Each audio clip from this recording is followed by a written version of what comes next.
Jeff, it is an absolute pleasure to have you here. We've known each other for some time now, and I'm pretty stoked that we get to do this, which is have a conversation about some real stuff that I don't think many people say out loud. But in an age of AI, it's important to have these kinds of conversations, and your career is one that is multifaceted in the sense that you've always had an entrepreneurial bent, and yet you've always been at the highest levels of corporate at the same time. And I think there's something to be said about having the opportunity to speak to someone like you who did walk away from that and stepped into a world of wellness and really honing in on the human experience, and more importantly, just on feeling good about being alive and being who you are in an age of constant information flow, and the list goes on. So I'm like, okay, where do we get started? Right? Where do we do all this? So there's an idea of creative resilience I want to discuss with you that I think makes the most sense.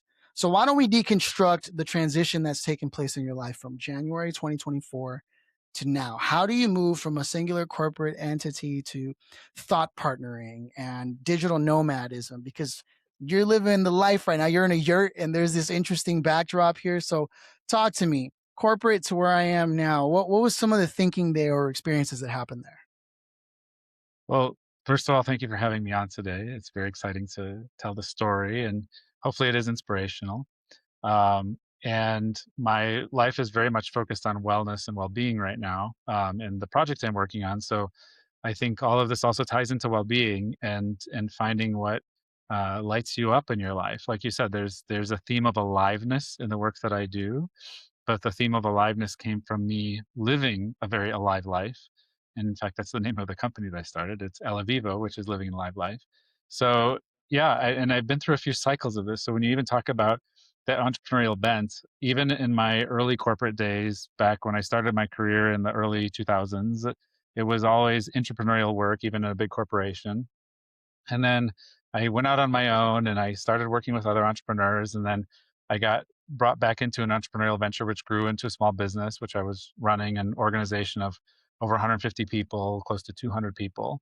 And then in January of 2024, like you said, there was just a moment where I was like, okay, I feel like I've reached this level with this company. It was someone else's dream, and it was time to go out back out on my own. And something that I've really enjoyed doing is working with uh, individuals and helping them to get to where they need to be using my life experience, using my career experience, and helping them find shortcuts. And so that they don't make the same mistakes I made. Part of my career is I've had great successes, I've had great failures, and anything that I can do to package those up and to put them into frameworks and helping people to create systems that avoids or shortcuts a lot of the things that I've done. That's really what I'm aiming to do in the work that I'm doing now.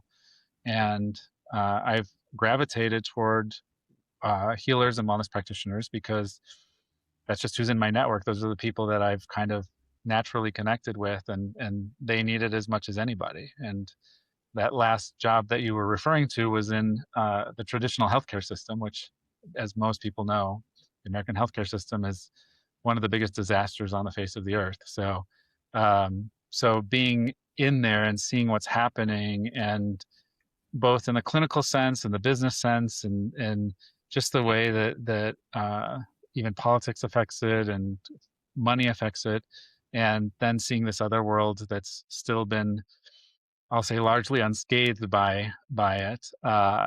There's a big opportunity here to actually bring healing to people in a different way.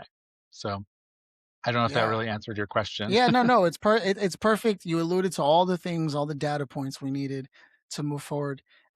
It's so cool that you stepped in the direction of what many people like to call alternative medicine, even though I really think it's the first medicine you should have before. If it's not an emergency, it should be regular and first medicine as opposed to what most people turn to, which is all the other stuff that is clearly not designed in a way to help us or support us and our well-being, especially in an age where we've got screens, information constantly flowing.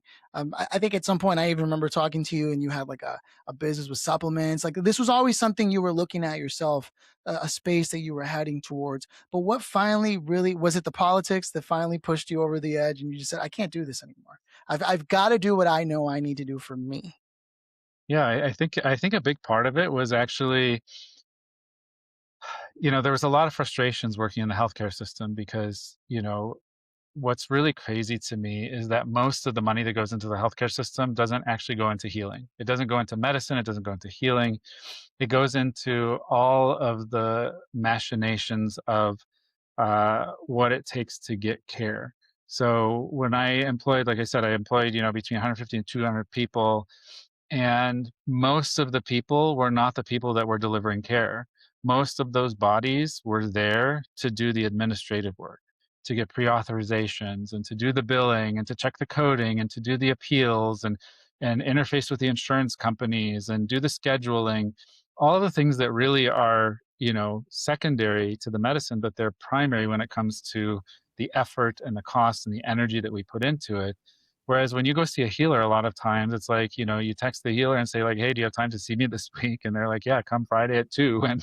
And then you show up and you feel better, right? Immediately. And there's not all of the extra like, "Oh, I have to wait 6 weeks for my insurance company to decide if this is right for me or if they're willing to pay for it," or, and a lot of the cost that you pay goes into that, and which is really frustrating. And going back to the beginning, right? Like I've always been a participant in well-being, and I've been very curious about wellness practices. One of my core values, I think, is even curiosity. So I've always experimented and tried different aspects of wellness, all the way from the time when I was, young in college. I did everything that I could possibly do in. We had a PE requirement, which is very unusual among colleges and universities these days. But I had to do 5 of them in my 4 years at the college, and I finished them before the end of my first year because I just wanted to try everything. And so it started that curiosity. And as I got into the corporate world and I started working at a big company and traveling around, it was harder and harder to take care of myself because, there's the grind and there's the commute and there's getting on and off of planes and being in hotels, and it's hard to eat well and it's hard to find time to exercise and all of the other things, right? And there's even way more than that now, like that I've discovered over the years around, how are you taking care of your energy? How are you taking care of your mental well-being? How are you taking care of your emotional well-being?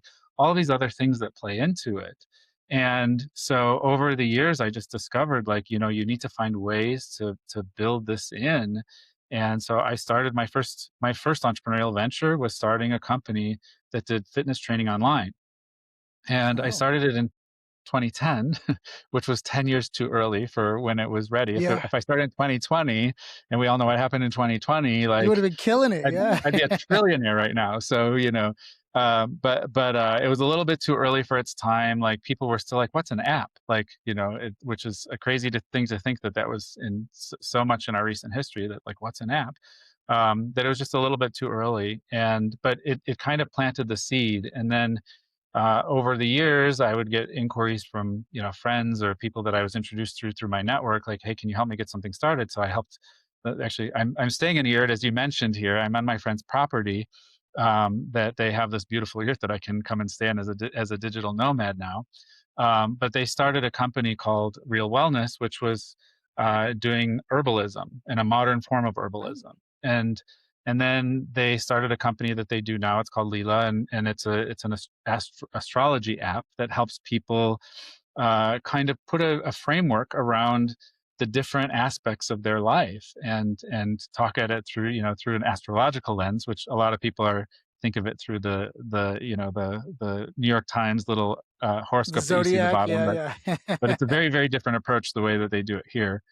Um, and and and so I started working with them. I had a friend that had a cannabis company who was looking at, how can I bring the wellness of the cannabis plant to people? I have a friend who's an energetic shaman who was like, "Hey, can you help me, figure out how to run my business better?" And it just happened very naturally. And so I've always had my finger in this well-being space. And and then very similarly, a doctor came to me and who I was introduced to through a mutual contact, and that's how I ended up running this healthcare company. But the reason I took it on was not because I wanted to go work in healthcare, but he had this idea of infusing wellness and well-being into a Oh, traditional healthcare environment. And I'll just tell you, it's very, very hard to do something yeah. like that because the system is not built for it. And the system is actually built to make those things extraordinarily hard. And so I think that, going into it with this aspiration of like we can change the world, we can bring wellness into the healthcare system, which is really a sick care system, and we can bring these other things in. And then, it always comes down to money, it always comes down to insurance, it always comes down to patients' willingness to pay. And even though we try different things in our process of talking to the patients and giving them information, and even though we weren't necessarily being compensated for it, we're like, but this is going to be better, we're going to get better outcomes, the insurance companies will appreciate it. It's an uphill battle. And I think at some point I just saw like, okay, I'm in the system now, and it's very frustrating. And in fact, there was a one of the CEOs of one of the big uh insurance companies, who I won't name.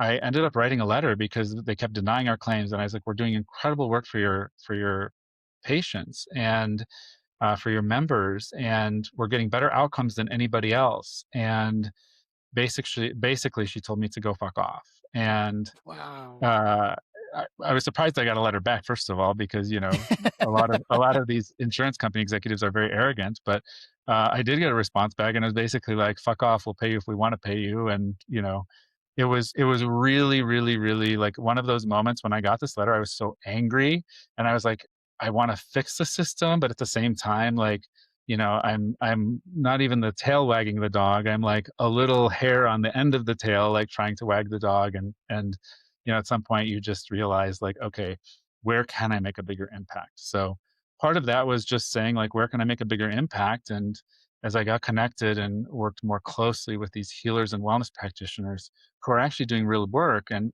really are looking at people as whole people, and not looking to mask symptoms, but rather to look at how do we solve the problems that people are having at the deepest level, then that's where I wanted to spend my time and my attention and my energy, because I think there's a much bigger return on that investment. I mean, it's ironic how the only other industry other than the healthcare industry that is run so poorly and yet still no one can do anything about is like the government, let's say the US government in particular, right? Like those are the two big open secrets of like, yeah, there's a lot of fraud and back rubs and deals being made, and we're all just kind of living in it. It's your world, we're living in it, and it sucks. And so I'm actually really inspired to hear that your whole original mission for even stepping back into corporate after you were pretty much done with it was like, maybe we can make a difference here. Only to see the red tape firsthand, but you did good work when they wrote a letter to you explicitly trying to tell you, like, no, but you're on their radar enough for them to write back to you. And that's important because, look, I'm a gigger, I'm a freelancer, I'm constantly moving myself, and my idea of self care is a burrito or a slice of pizza. Like, that's you know what I mean? And I live off caffeine, which is probably also really bad. It's probably why I gained 30 pounds. These are things that people are they're living, whether they're in corporate now or gigging. It's kind of, the line is blurring here as AI creeps up on everyone's white collar work and everything else. And so it's never been a better time to have people who are championing methods that shouldn't be seen as alternatives, but the first things you should be looking into before you start, I don't know, taking ibuprofen 5 times a day or whatever you might be doing, right? So why don't you walk me through then? You said, okay, I'm getting away from all this. We understood that much. And then you looked at your network and you said, yeah, there's something to be done here. Now, you've kind of told me a little bit about these retreats that you're putting together. Is it like a panel of all these awesome and amazing people, and people get to join this experience and be a part of all this, or am I misinterpreting what you were sharing with me? Well, it's really about community building and enabling what you just described, because right now the biggest issue, right, is that wellness practitioners, healers are working in isolation, right? A lot of them are just single practitioners. Some of them work out of even their homes or like a home office. Some of them do have an office space. A couple of them, come together with two other people and share a space. But a lot of times it's just, and they're doing this really incredible work, and they're doing it by themselves. And a lot of it is happening in a vacuum. It's all like word of mouth. And even the healers and wellness practitioners themselves don't know who else is doing things in the world around them, that are similar to them. In fact, it's funny because I go to some of these uh, practitioners for my own well-being, for my own self-care, and they ask me, "Hey, do you know somebody that does this?"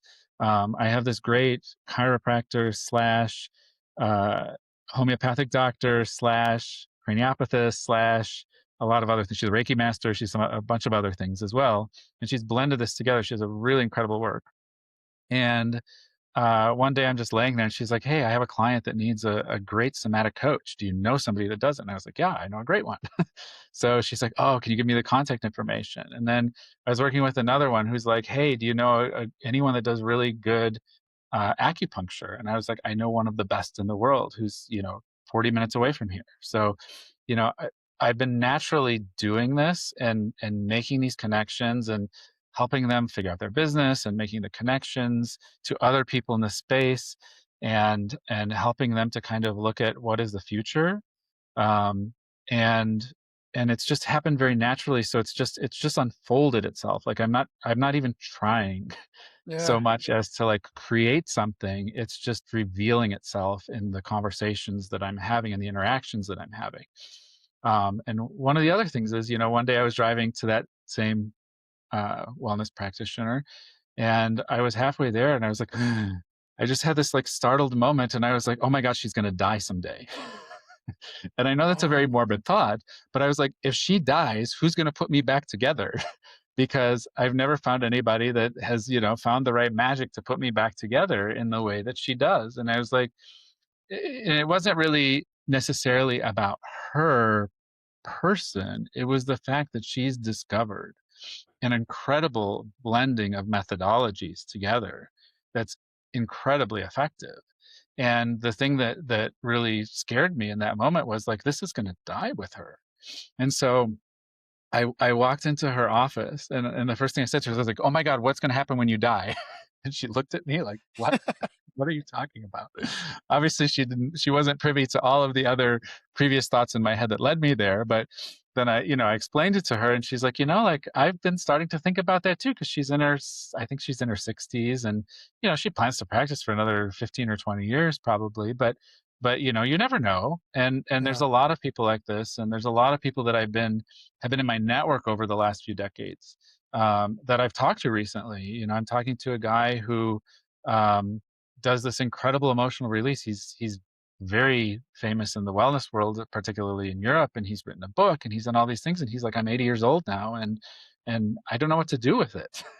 So we're meeting in a couple weeks, and there's a couple that I worked with in Chicago that are in their early 70s, and they're still doing workshops and they're still doing one-on-one, and they're doing all of these great things. They've written a book. They've created an institute for the work that they do, and I talked to them, and they're like, yeah, we want to travel, we want to start slowing down a little bit, but we've done all this stuff, and now we're like, okay, well, now what?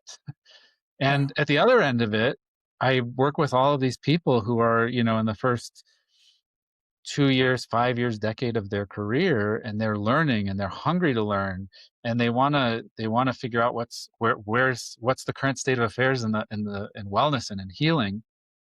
And instead of everybody starting over, it would be great to have a mechanism where people can start to pass the baton. So, I start here and I get to here. And what's happening right now is in the current world, it's like, okay, everybody starts back at zero. Everybody starts back at zero and gets up to here. But what happens if the baton is passed now and now we start building from here? And then that baton is passed and then we start building from here. And so you can see that there's in this multimodal wellness world, this multi-dimensional, this multi-practice world, that's not happening. It happens a little bit in certain, I would say, verticals, like chiropractic is a more Right. established function. So Yeah. there is a chiropractic convention you can go to, right, and learn about the latest chiropractic practices. But how is chiropractic combined with homeopathy? How is chiropractic combined with Reiki? How is chiropractic combined with all these other things that are with acupuncture? I had a brilliant practitioner I used to go to in Chicago who was a chiropractor and an acupuncturist, and she's combined other things since I even saw her.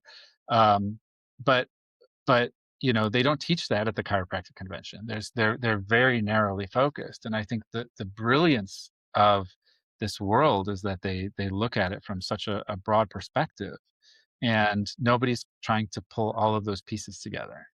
So You're 100% right. There's a huge missing infrastructure that seems to be in place for what we call traditional healthcare, right? But then you see it went too far and has all this bureaucracy that gets in the way of things.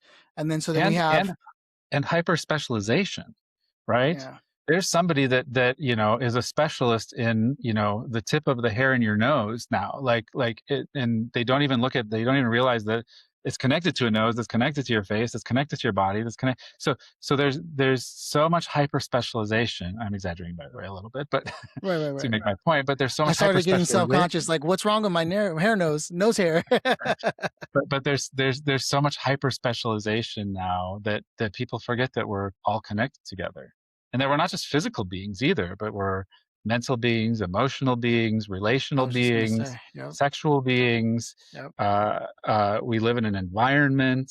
We have social contacts, and all these other pieces that make us up, that connect us together, that connect us to something greater.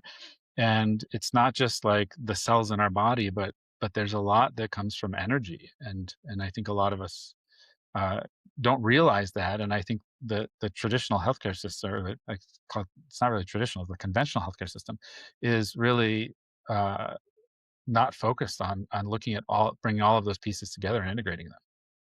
I mean, for there are plenty of people who will sit here and just to throw on devil's advocate, will sit here and listen and go, yeah, but woo woo and this and that. But the fact is, one of these days, one of them's going to need a chiropractor or something like that they don't even know is going to hit them. Many of them probably need somatic release and other things as well. You know what I mean? And so these are all terms that are vaguely defined in pop culture and mainstream culture of just people, and especially in America, right? there's this there's this connotation with these kinds of things. So there's a cultural reset that needs to happen with how things are viewed. There's this missing architecture that you seem to be at the crux of, and more than capable of creating, both creating an institution for legacy and transfer, right? But then also being able to create the network effect of like system that can suggest you the provider that you need. And in my head, as you're bringing all this up, I can already see the workings that are taking shape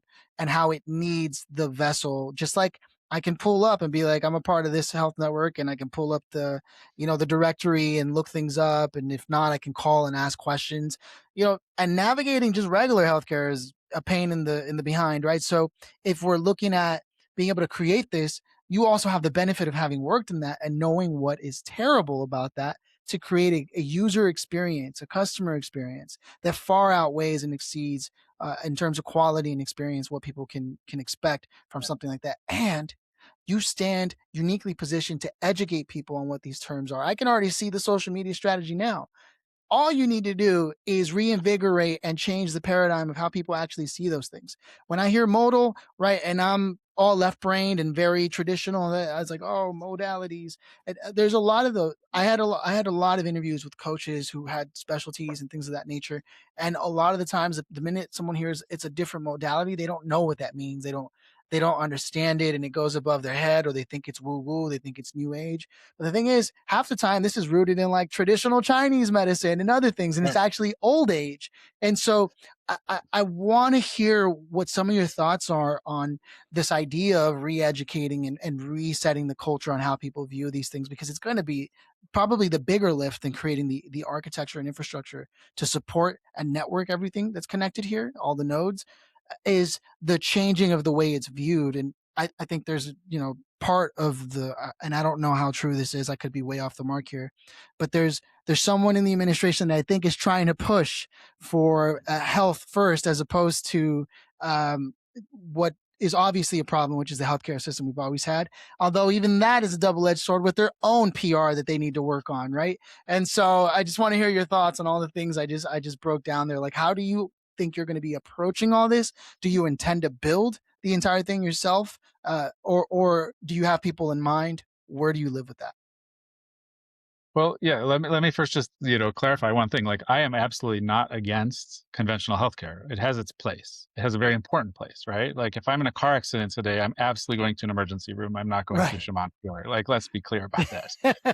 If I break a bone, I'm going to an orthopedic doctor, right? I mean, I absolutely am not against the conventional healthcare system, but I think that it doesn't live in a vacuum. And I think you have to, and a lot of people I think are scared to do this. I had a friend who recently went through cancer treatment, and a lot of people put a lot of faith into this conventional healthcare system because they're doctors and because they have, MD or DO after their name, and so they put a lot of stake into what they say, and I'd suggested to her, like, please, go see a couple of alternative providers. And I'm not telling you not to do chemo. I'm not telling you not to do radiation. I'm not telling you to not do what your oncologist is telling you to do, but rather look at what are some other things that you can to support your body, your soul, your energy, your everything else that's taking a hit during this healing process, to help you get through it better.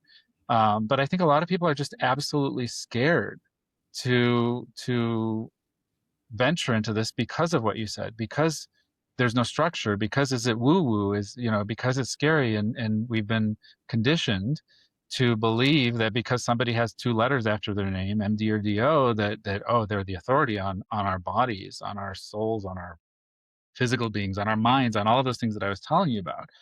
When in fact I don't think it's the case. So the approach that I'm taking is step one is bringing together all the people that are doing this really incredible work, because they're doing incredible work, like I said, they're very scattered. So right now it's just like, okay, I can send you to one person for this, I can send you to one person for that, but that person knows people, that person knows. So there's a network that's out there right now that's just not connected together.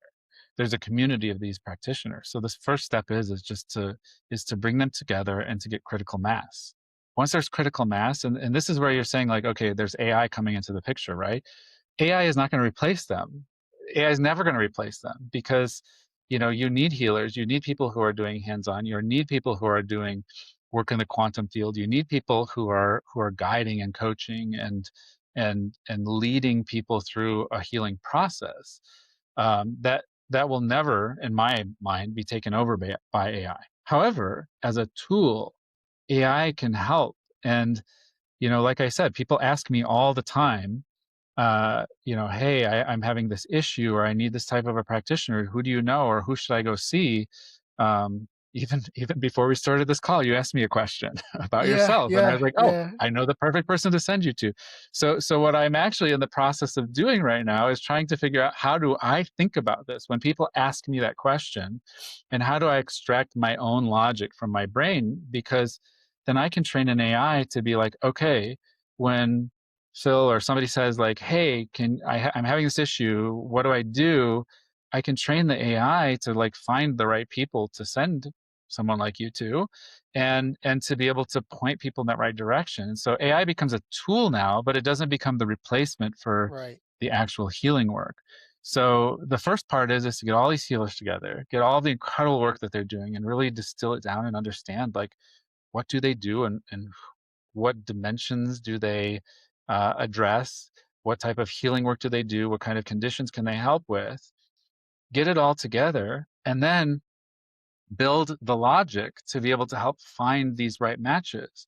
And in the conventional healthcare world, we have that, right? You go in and you're like, oh, I'm having, like, tough breathing and my heart is beating funny. Okay, go see a cardiologist, right? Or, oh, my wrist is hurting. I broke my bone. There's something off. I got carpal tunnel. Go see uh, an orthopedic. And so we have an algorithm there, um, but we don't have the algorithm in the wellness world. So, like, that's really a big part of putting this together, and leading to what the result is that you're going after here, is really giving people that comfort, that they're going after the right people, because I think part of it is like, they know what they know, and what they don't know sometimes is scary.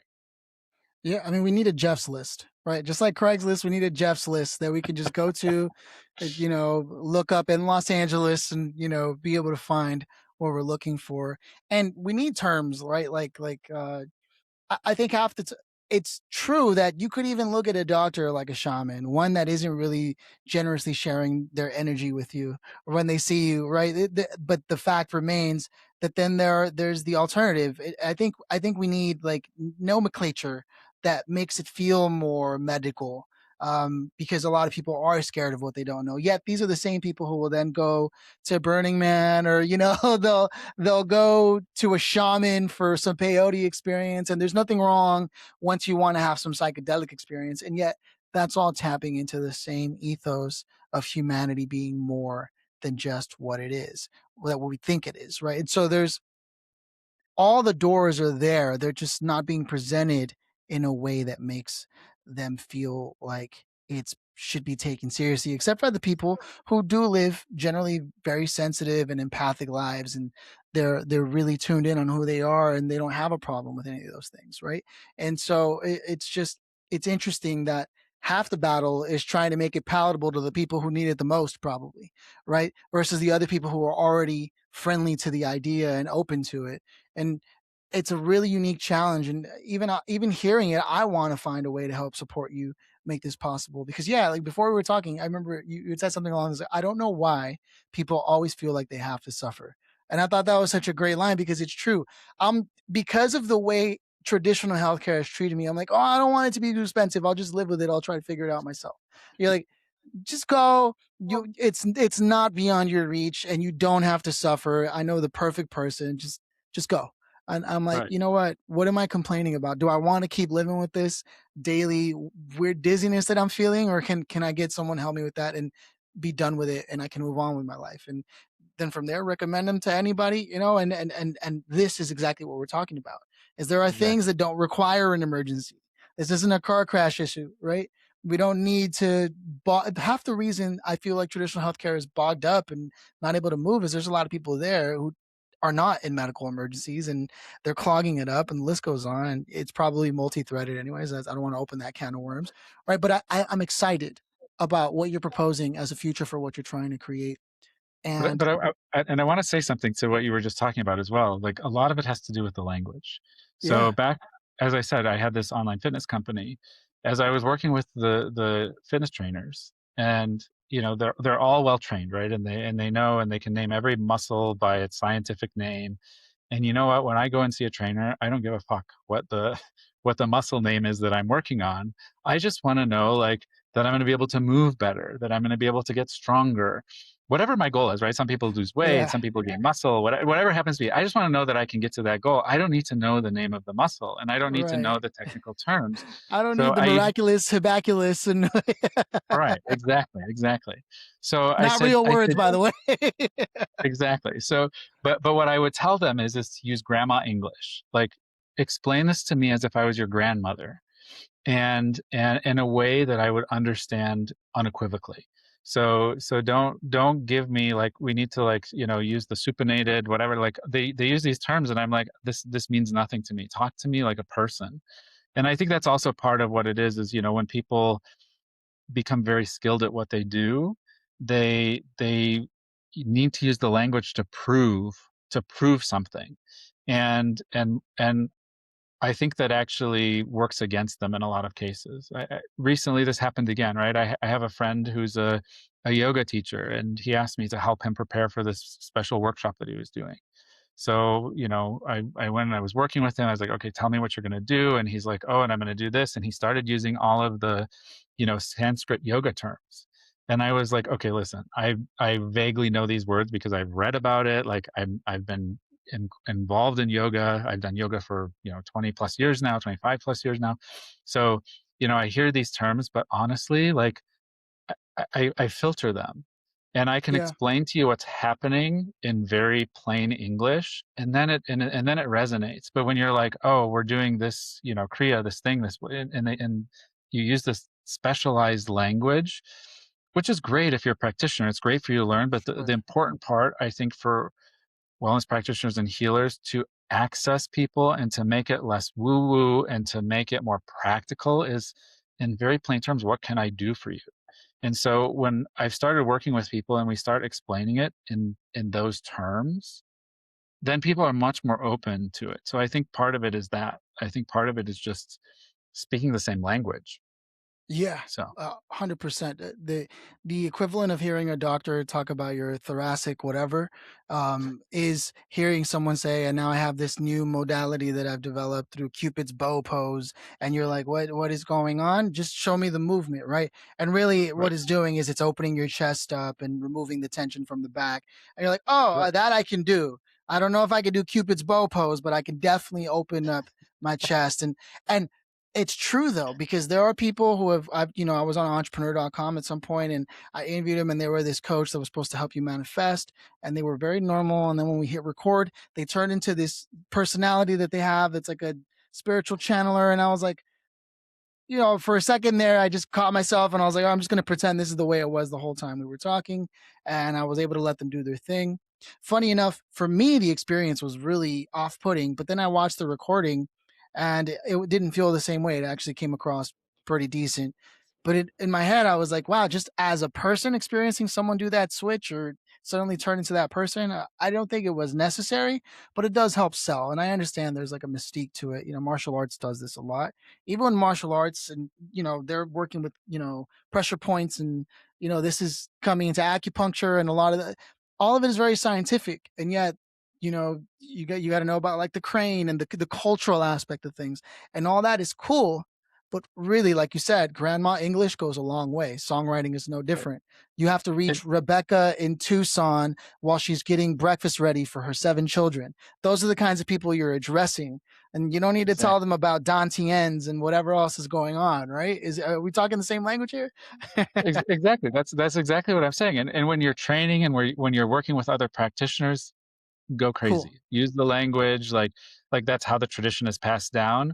But when you're speaking to somebody who's coming to do the healing work, like that's where you have to be the translator. You need to Yeah. translate from Dantian to English, right? Like Right.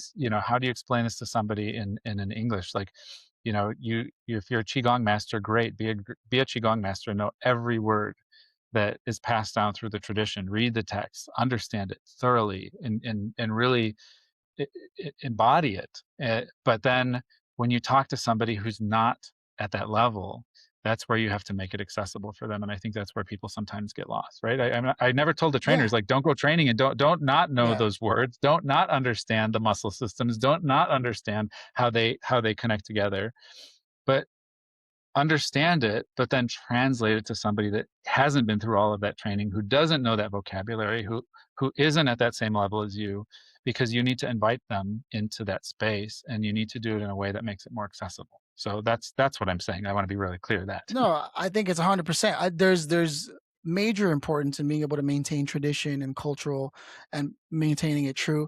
I do not think that a person who's going to be a customer of your services needs to be initiated into the culture to benefit from the wellness that's available through those arts and practices, right? And that's where creating some kind of new nomenclature universally, and mapping out the pathology for all that, and being able to put it in its own medical index for people, for a wellness index, if you will, is going to be important. So we need a wellness index. We need an architecture infrastructure that supports the network effect of these amazing practitioners. And then we need some kind of institution for handing off the baton. Those are the three big uh, uh, obstacles. And they're really paper obstacles more than anything, because it's just a matter of putting it together, because it all exists already, right? And then Yep. for the practitioners themselves to take a step back for a second, and hear what we're trying to say about the language that's being used, and how the mysticism itself, while on one end might help with marketing, on the other end is hindering with the explosion of the impact they can have on people by just loosening up a bit on some of that language, and keeping the end customer in mind. Did I Right. understand so far what we're talking about?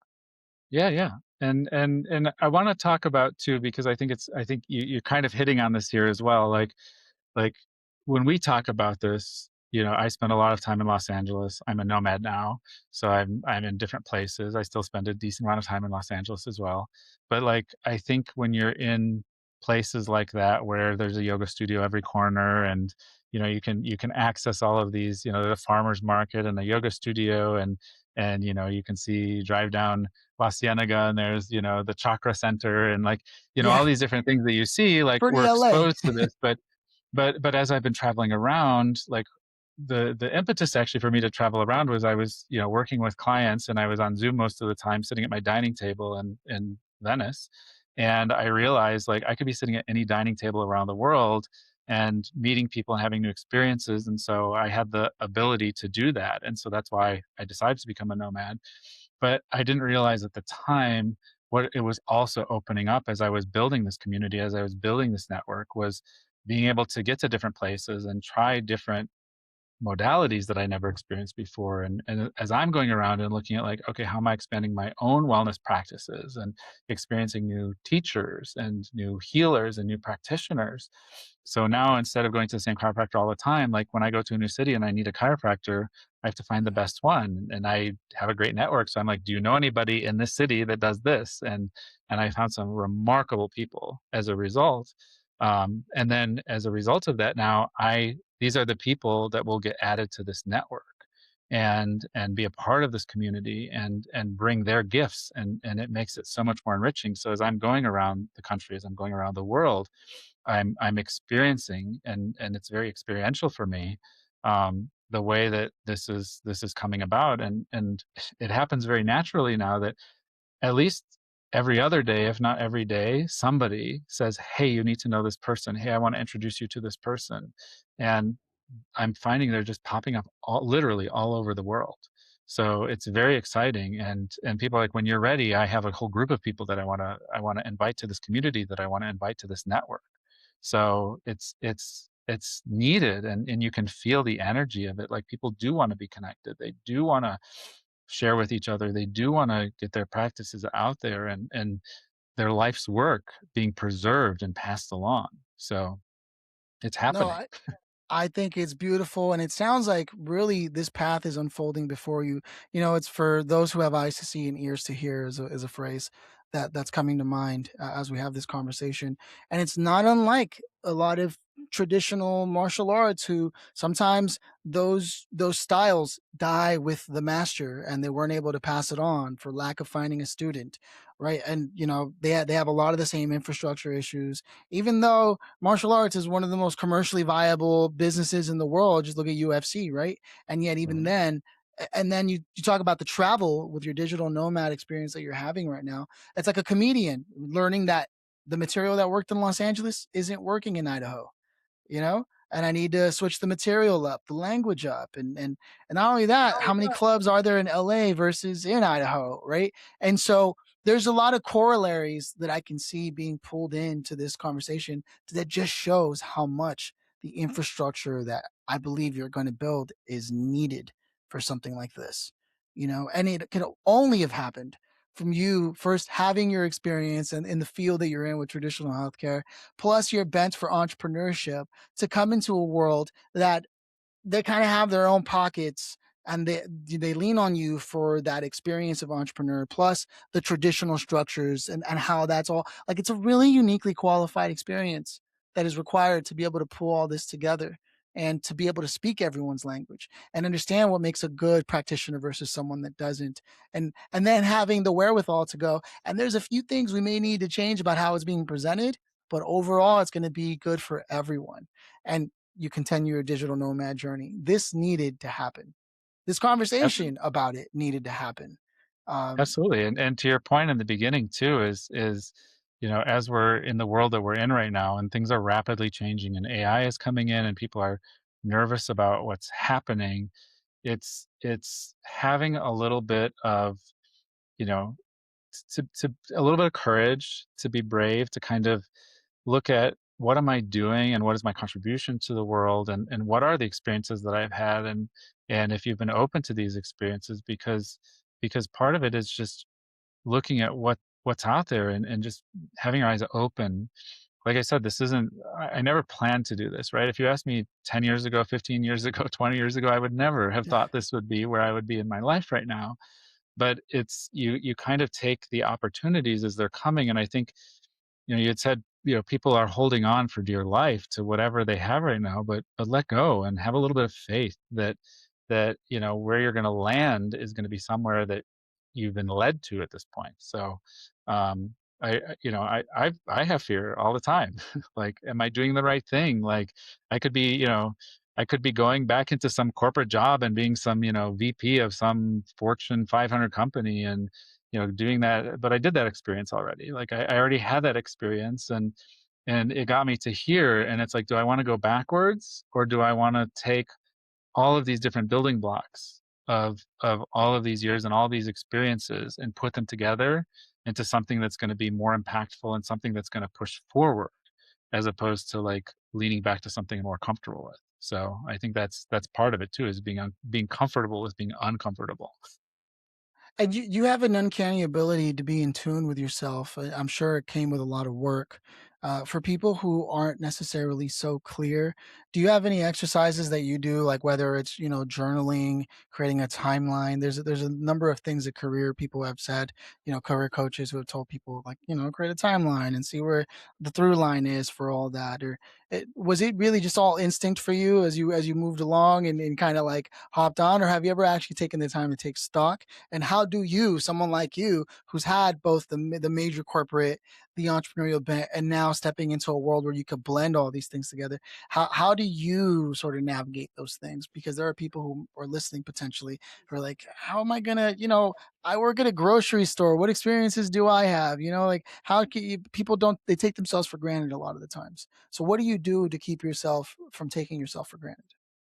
So to answer your question, it's a blend of all of the things that you said, right? I do some things where, once a year, once every year and a half or so, I actually do like I do take stock. I do sit down. I do kind of do a vision board. I do kind of look at, what are the themes in my life? What are the values that I, like what's important to me in my life? What do I want to contribute? So I do something a little bit more formal. I would say every year, year and a half. And I'm a part of some different mastermind groups and things that like we encourage each other and help each other to do these things.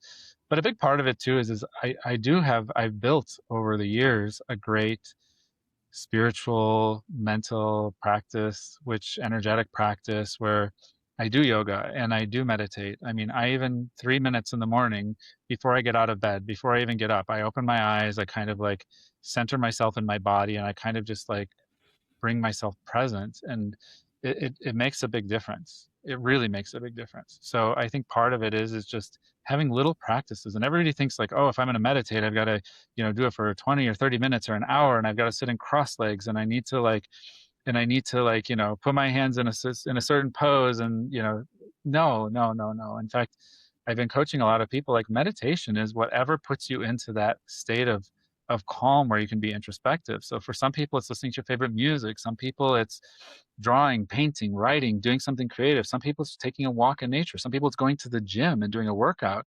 Some people it is doing yoga. Some people it is sitting cross-legged. So all of these things are practices that get you there. And I think if you really, a lot of people reflect, um, that, oh, what you said, I work at a grocery store. Like, what experiences have I had?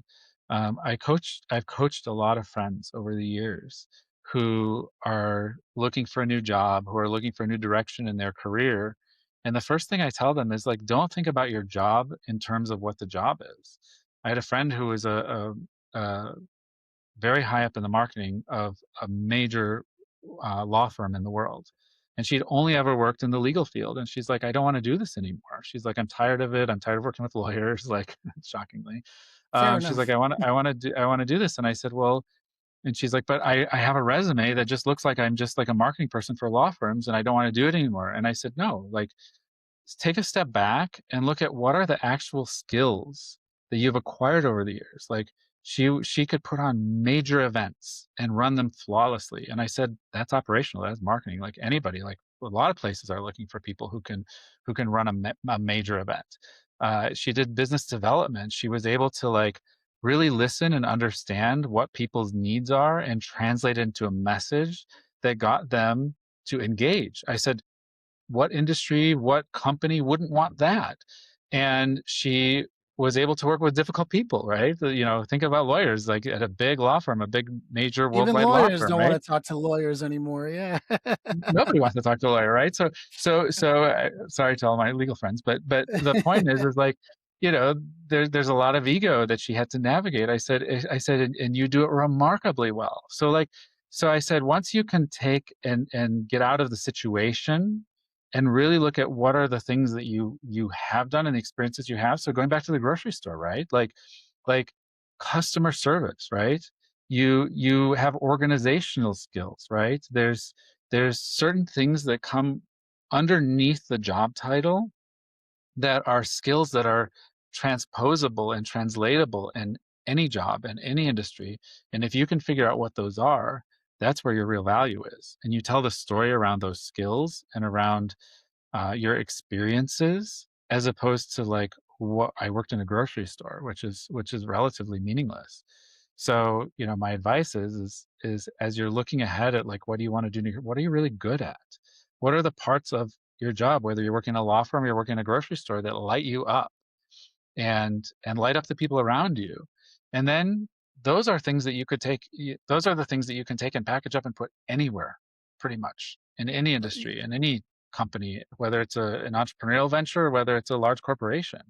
So it's just finding those things that you're really good at, those skills, and what lights you up, and taking it on the road. I mean, you're speaking to something that a lot of people, again, then there's been this common thread in our own conversation.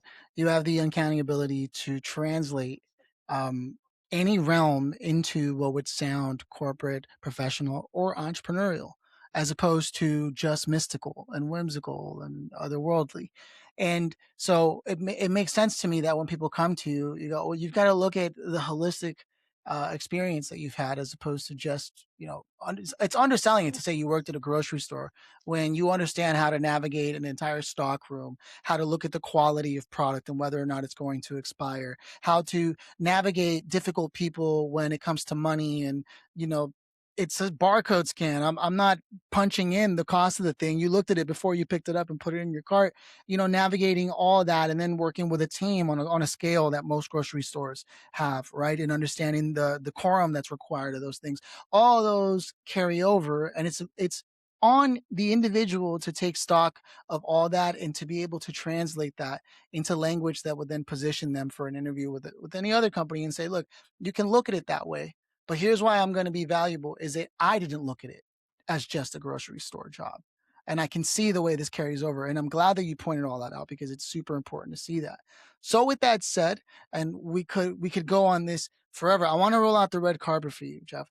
What do you want people to do? What do you want them to know about what you're doing? And where do you want them to go to connect with you as they've now had the opportunity to see what you're about to build?